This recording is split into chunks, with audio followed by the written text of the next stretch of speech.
Assalamualaikum warahmatullahi wabarakatuh. Perkenalkan, nama saya Muhammad Yahya Junedi. Saya kuliah di STIE Pembangunan Tanjung Pinang. Sekarang semester 2 di kelas akuntansi malam 2. Baik, itu saja. Saya akan menjelaskan tentang etika dalam teknologi informasi. Pengertian etika secara umum yaitu berasal dari kata Yunani atau biasa yang disebut ethos, yang berarti adat istiadat atau kebiasaan yang baik.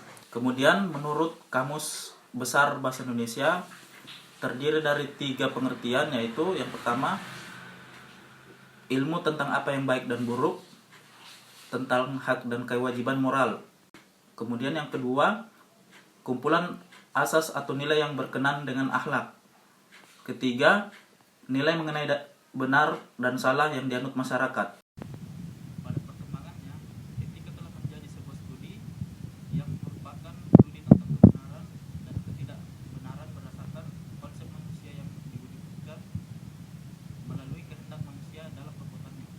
Adapun struktur etika terdiri dari 2 bagian, yaitu etika umum dan etika khusus. Etika khusus pun terdiri dari 2 bagian, yaitu etika individual dan etika sosial. Lanjut, etika sosial memiliki 5 bagian, yaitu sikap terhadap sesama, kedua etika keluarga, ketiga etika profesi, keempat etika politik dan lingkungan hidup. Etika profesi itu sendiri terdiri atas 5 bagian, yaitu biomedis, hukum, bisnis, teknologi informasi, dan lain-lain. Kemudian etika dalam teknologi informasi mempunyai beberapa contoh tentang isu-isu pokok yang berhubungan dengan etika di bidang pemanfaatan teknologi informasi. Ada 4, yaitu yang pertama cybercrime atau kejahatan dalam dunia maya. Kedua, cyber etik atau etika dalam dunia maya. Ketiga, e-commerce. Dan yang keempat, pelanggaran hak atas kekayaan intelektual. Cybercrime itu sendiri dapat didefinisikan sebagai perbuatan melawan hukum yang dilakukan dengan menggunakan internet berbasis pada kecanggihan teknologi komputer dan telekomunikasi. Adapun jenis-jenis cybercrime terdiri atas 3, yaitu yang pertama berdasarkan jenis aktivitasnya. Salah satu contohnya cyber illegal contents, menyebarkan informasi ke internet tentang sesuatu hal yang tidak benar. Misalkan menyebarkan isu-isu atau fitnah yang dilakukan terhadap seseorang. Yang kedua, berdasarkan motif kegiatannya. Salah satu contohnya yaitu sebagai tindakan murni kriminal. Jenis tindakan ini benar-benar murni bertujuan jahat untuk merugikan pihak tertentu. Misalnya, carding atau pencurian nomor kartu kredit, hacking, atau bertujuan untuk merusak sistem, biasanya disebut cracking. Kemudian yang ketiga, berdasarkan sasaran kejahatan. Salah satu contohnya yaitu menyerang hak milik. Jenis ini tujuannya mengganggu atau menyerang hak milik orang lain. Misalnya, pencurian data, carding, dan membuat domain plesetan. Kemudian yang ketiga, berdasarkan sasaran kejahatan. Salah satu contohnya yaitu menyerang hak milik. Jenis ini tujuannya mengganggu atau menyerang hak milik orang lain. Misalnya, pencurian data. Selanjutnya, cyber etik.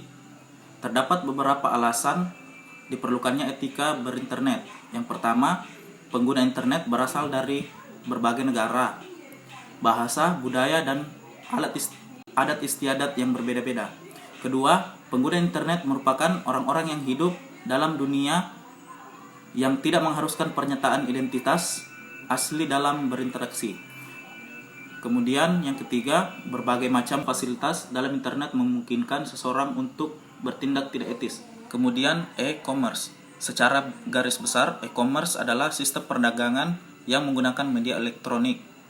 Dalam pelaksanaannya, e-commerce memunculkan beberapa isu permasalahan tentang aspek hukum perdagangan, antara lain.